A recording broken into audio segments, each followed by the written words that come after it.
السلام عليكم، يسعد اوقاتكم احلى عالم بالعالم. اليوم بدنا نعمل مع بعض كستر. ما شاء الله الالوان بتاخد العقل والطعم شي ناهي على الاخر. يا عيني يا عيني.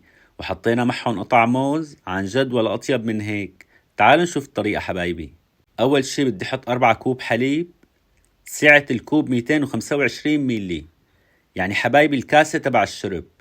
بدنا نحط 4 كاسات، كل كاستين بدنا نحط لهم ظرف كستر. ما شاء الله ما شاء الله. هلأ حطيت 4 كوب حليب، بدي حط ظرفين كستر، يعني كل ظرف كستر بده كوبين حليب.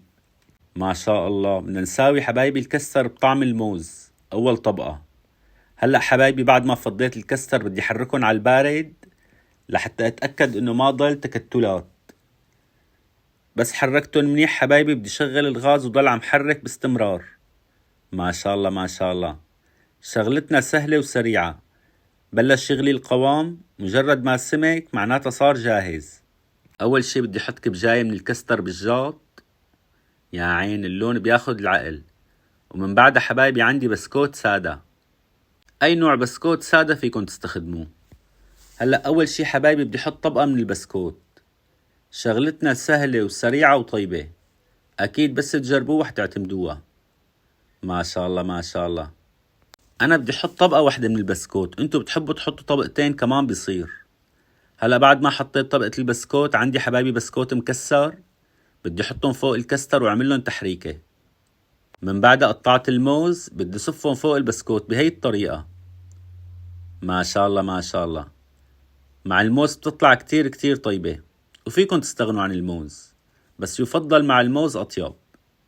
ما شاء الله المنظر صار بياخد العقل، وأكيد الطعم شي ناهي على الآخر. يا عيني يا عيني. هلأ حبايبي بدنا نحط الكستر فوق الموز والبسكوت.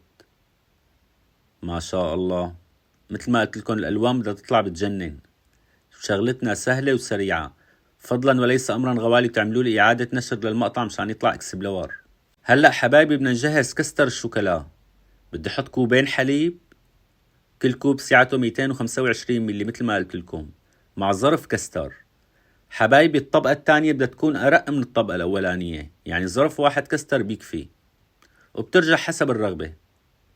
هلأ بعد ما تأكدت إنه ما ضل تكتلات، بدي شغل الغاز وحرك باستمرار. مجرد ما غلى عندي الخليط حبايبي معناتها صار عنا الكستر جاهز. يا عيني يا عيني. وهلأ الطبقة الأولانية بتكون جمدت. هلأ بدنا نحط الكستر. ما شاء الله المنظر ولا أروع من هيك. شوفوا ما شاء الله الكستر مثل المراية. يا عيني يا عيني. لازم تجربوها إن شاء الله وبتدعولي. هلأ حبايبي بدي حطها شي ساعتين بالبراد، ومن بعدها منزينها.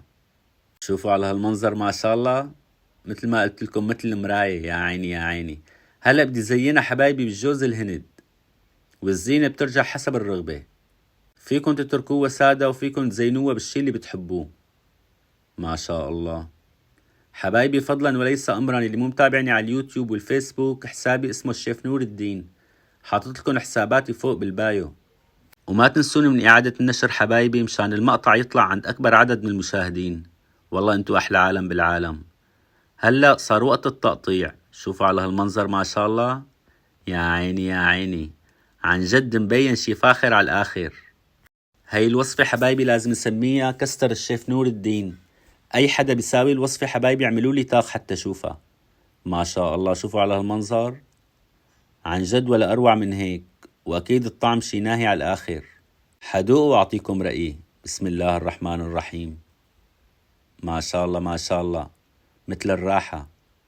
يا عين. عن جد ولا أروع من هيك. تحياتي لكم أحلى عالم بالعالم. يلا باي باي.